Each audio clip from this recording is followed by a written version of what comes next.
Ahora tú platícanos desde tu versión masculina, desde tu visión masculina, mejor dicho. ¿Qué onda? ¿Cómo surge este proyecto? Ok, el proyecto surge hace ya muchos años. Yo termino de escribir mi primer libro, que no tiene que ver con terror, es observación social, un libro bastante polémico, pero termino de escribir y son 6 años tocando puertas en diferentes editoriales y no pasa nada. El resultado de esto es que piensas que tu trabajo no sirve. El análisis es, si el editorial no te publica y ellos son los que saben, pues entonces tu trabajo no es publicable. El resultado como escritor es que dejas de hacerlo, te decepcionas, pero yo soy muy necio, entonces 6 años tocando puertas en prácticamente la mitad del país en diferentes editoriales, hasta Mérida, llegué a Guadalajara, Tlaxcala, Monterrey, Toluca, incluso vine a 2 editoriales aquí importantes y nada, no pasaba nada. Terminó finalmente junto con un ex socio ahora poniendo un primer sello editorial para publicar mi libro y el de él. Y resulta que a los 3 meses de publicar ese libro yo estoy en entrevista nacional en Radio Centro con Julieta Lujambio y Pamela Llana en entrevista de 1 hora y media hablando de mi libro. Estoy muy contento. Cuando salgo de ahí caigo en cuenta de que pues no servía mi libro. Ajá, y entonces me doy cuenta que no es una cuestión de la calidad de tu trabajo, es una cuestión netamente comercial. Si nadie te conoce, no importa qué tan bueno sea tu libro, si nadie te conoce, nadie va a estar buscando tu libro en una librería. No eres producto vendible para la librería, y si la librería no le interesas, no se lo pide a la editorial, entonces a la editorial no le interesa, ni siquiera los leen.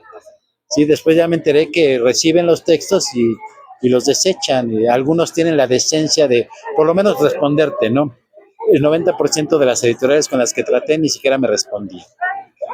Entonces me di cuenta que hay muchos escritores, muchos escritores en México que no tienen la posibilidad de publicar de manera formal. Y yo ya tenía un sello editorial armado y el proceso de producción hecho. Entonces empezamos a dedicarnos a apoyar a estos escritores. El tiempo después me separo de este socio por diferencias irreconciliables, por decirlo de alguna manera.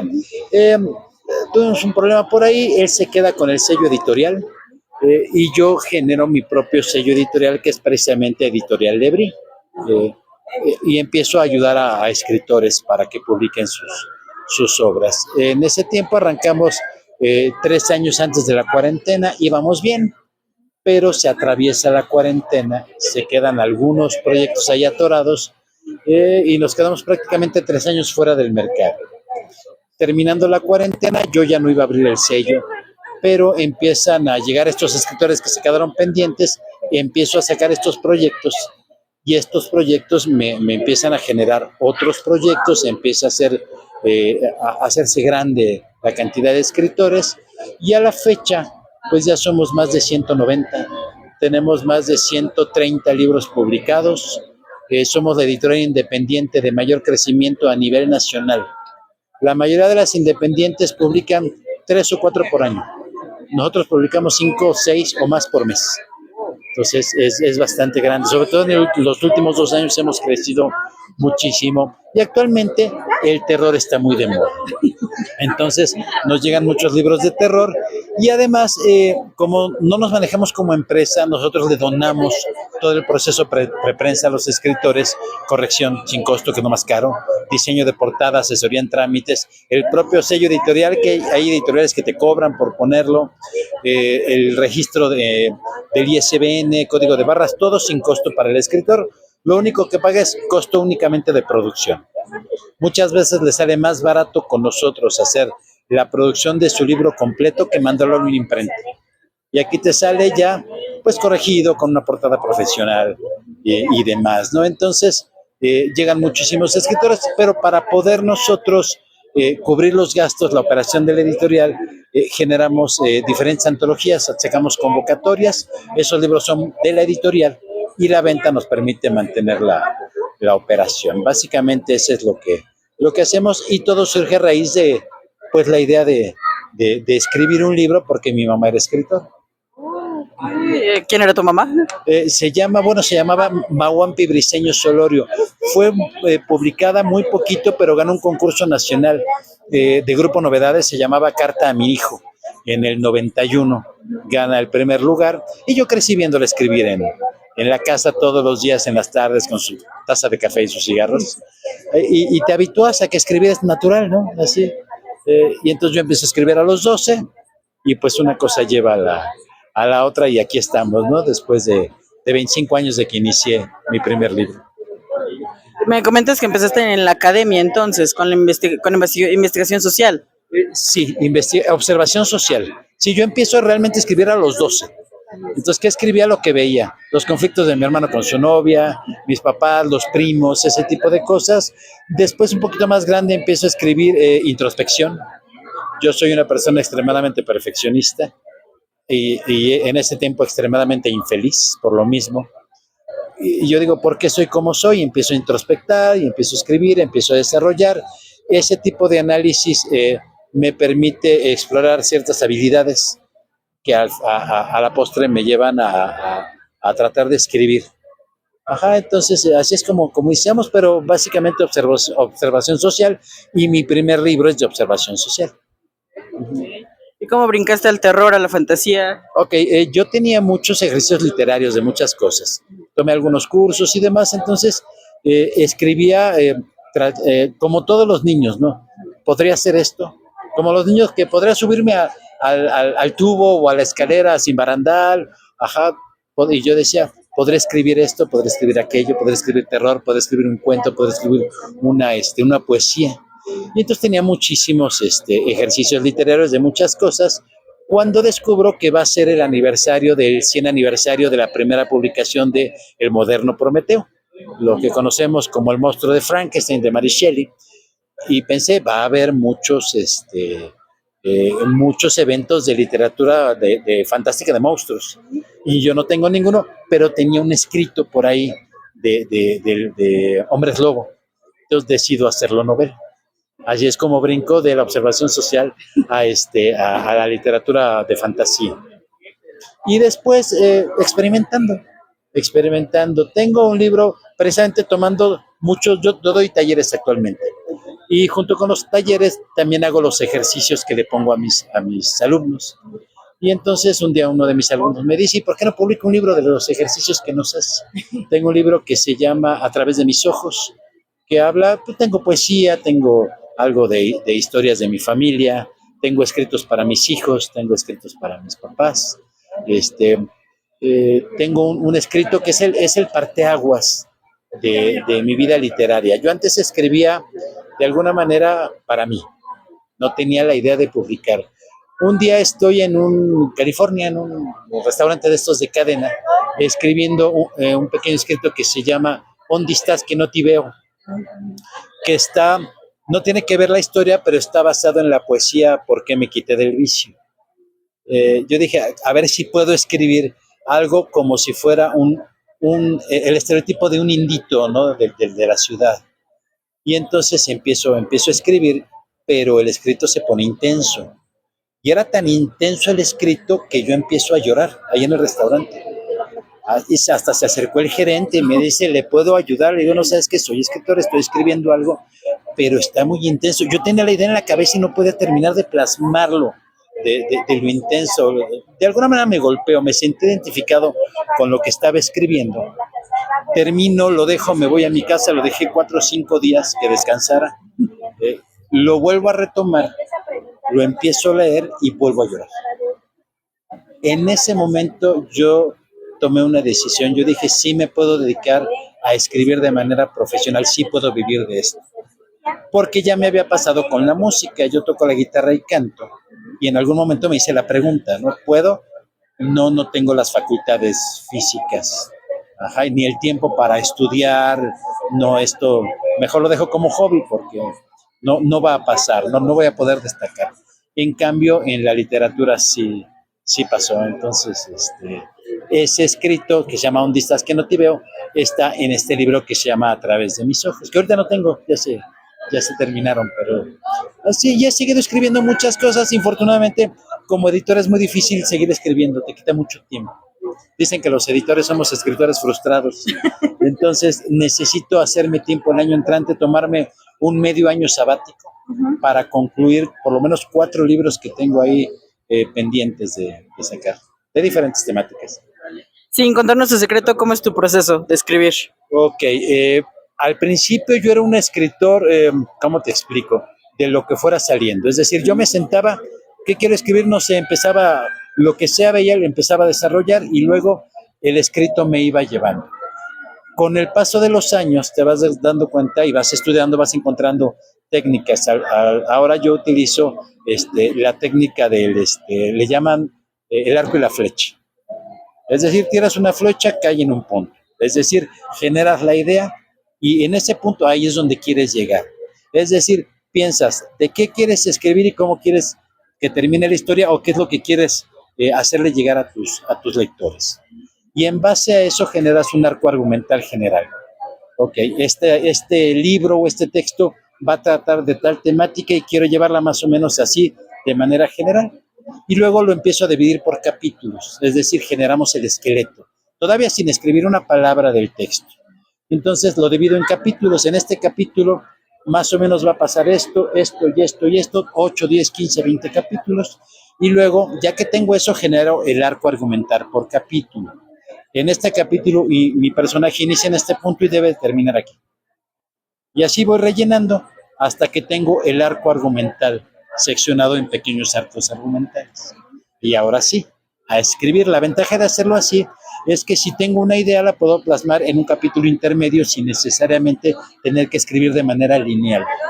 Y una vez que ya tenemos escrito todo, revisar incongruencias, eliminar paja y empezar con la corrección. Sí, es mucho más técnico. Y bueno, para preguntarte, con la temática del canal, ¿tu primera película de terror que recuerdas haber visto? Que recuerdo haber visto, híjole, estaba yo más o menos chico, pero una que me marcó se llama La Hora del Espanto.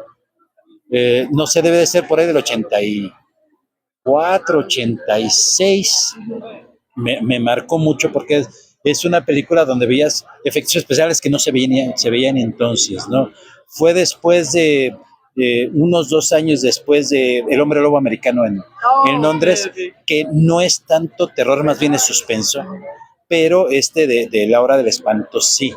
Sí, esa película me marcó. Hay una escena donde un cuate flaquito que es un vampiro, están en un bar, algo así, después de una corretiza y otras cosas, y está uno de los cuates estos de seguridad del bar. Yo creo que es un tipo como de 1,90, 1,95 y inmensamente gordo, y el cuate lo levanta con una mano. Así, la escena fue impresionante para mí. Ajá, esa, y ahí está la continuación, la secuela. Ajá, David Vincent se llama uno de los personajes. Si tienes la oportunidad de verla, es un clásico de los 80s, y nos tocó también la época de Freddy Krueger, Pesadilla en la calle del infierno, o Pesadilla en la calle Elm, como se llama en inglés. Eso, me gusta el gore, también me gusta la versión de Carpenter de La Cosa, es fabulosa, pero también soy un obseso, entonces estoy investigando de dónde viene, también soy cinéfilo. Entonces, La Cosa es una secuela, un remake de la misma historia de 1938, que se llama igual The Thing. La historia es la misma, pero no había los efectos que se podían sacar ahora, entonces era como un hombre planta. Los monstruos que había de la época, ¿no? La momia, el vampiro, el monstruo de la laguna, en este caso era un hombre planta, pero la historia es la misma. Pero yéndonos más atrás, esta historia se basa en una historia que se publicó en un periódico de Estados Unidos, no recuerdo el nombre, en 1892, 93. Ajá, que la historia se llama ¿Quién anda ahí?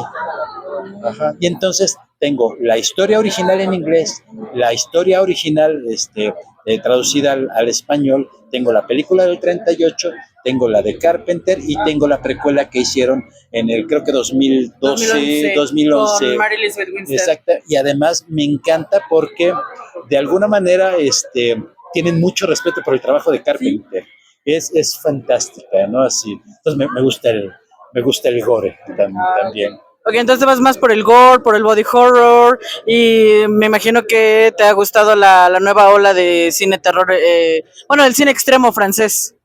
Un poquito, pero realmente no me gustan las direcciones, me gustan las historias, pero la dirección del cine francés siempre me ha parecido, sin tratar de ser peyorativo, un poquito soso. Me gusta más lo vertiginoso del cine americano hollywoodense. Soy muy comercial, ¿no? Ok. Soy muy comercial. Me gusta, por ejemplo, el gore de los 90 como Hostal.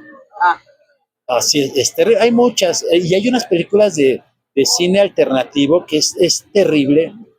No sé si viste, ¿cómo se llama? El Cien Pies Humano. sí, las tres. Las tres, es terrible la película. La dos ¿verdad? no puedo. Sí, sí me gusta el cine de ese tipo, pero sí soy muy crítico. Con el cine de terror sí soy muy crítico.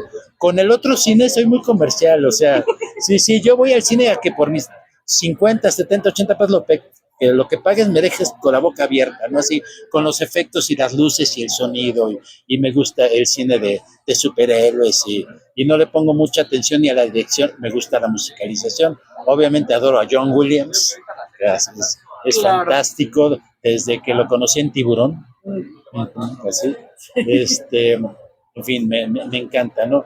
Pero soy muy comercial en el cine general, pero en el cine de terror sí me gusta ver las películas con calma, esto ver la dirección, la musicalización, las secuencias, los efectos que hacen, ¿no? De repente estás viendo, ahí le metieron un sepia, ¿no? Así, o le bajaron la velocidad o aceleraron, ajá, o de repente meten una música, el cambio de música para cambiar ese tipo de cosas. Y ya sabes que lo viene. Ajá, y eso lo trato de trasladar a lo que escribo. Ajá, entonces yo utilizo en lo que escribo, por ejemplo, ya que reviso el ritmo de mis escritos, y entonces si quiero una escena más larga, más de suspenso, voy metiendo comas. Si quiero una escena rápida, vertiginosa, aunque las lleve, voy eliminando las comas para que el lector tenga que acelerar a la hora de leer para que alcance a la siguiente pausa y pueda respirar. Y eso te da una sensación de angustia cuando estás leyendo, ¿no? En fin, hay muchas técnicas que se pueden utilizar, pero sí. Ok, ¿y tu top 3 de películas de terror para el Spooky Season? Ok, mi top 3 películas de terror. La cosa sería una de las tres, seguramente. Hostal me gusta mucho, ajá, las dos son gore, ajá, y otra de terror, la que ya te mencioné seguramente, La Hora del Espanto. Sí, todas las tres son películas viejas. ¿Sí? Actualmente algo nuevo me gustó. ¿Te gustó la sustancia? Me gustó la sustancia, sí y no. A mí no me gusta Demi Moore para cómo actúa. No me gusta. No me gusta. Yo le siento muchas carencias. La historia es buena, siento que la dirección va bien. En algunos puntos se cae y es congruente, pero hasta donde leí las críticas especializadas es a propósito. Pero yo siento que de repente vas bien y así como que, espérame, esto me saca me desconcentra de la historia original, ¿no? La escena final me parece exagerada. Así como que, sí, ya entendí, ya entendí, o sea, ¿por qué me lo repites 8 veces? No así, sí me gusta, pero yo le daría un 8, 8 y medio, no más. Ajá. Te digo, así actual, muy actual, es que tiene rato que no vemos cine, O sea, por de ejemplo, terror. Hereditary, Midsommar, ahora que pegó Long Legs, por ejemplo. Sí, por ejemplo, sí, ese tipo de cine. Pero te digo, me gusta el cine con una dirección más rápida. Entonces, sí veo cine francés de terror, pero no es mi hit. No es mi Bueno, te máximo. mencionaba el cine, la ola de terror extremo francés, porque por ejemplo Mártires, Al Interior, Ajá. Irreversible. Entonces, Mártires es la madre del gore Ajá. actual, ¿no? Claro. Sí. Por eso te los mencionaba. La cuestión era la dirección. La cuestión de la dirección, a mí me choquea mucho esa parte. Hay una película que no es propiamente terror gráfico ni gore, al contrario, se llama The Mimic. Ajá, es terror psicológico. Sí, Me encanta esa película, aunque se sale un poquito, ¿no? Pero es muy, muy, muy buena película, ¿no? Así, como es como un insecto que se camufla en una persona, ¿no? Sí, pero sí, te causa escozor, así horror, repulsión también, ¿no? Repulsión, Sí, es muy buena. Sí. Pues, ¿dónde te encontramos? ¿Y algo que quieras agregar?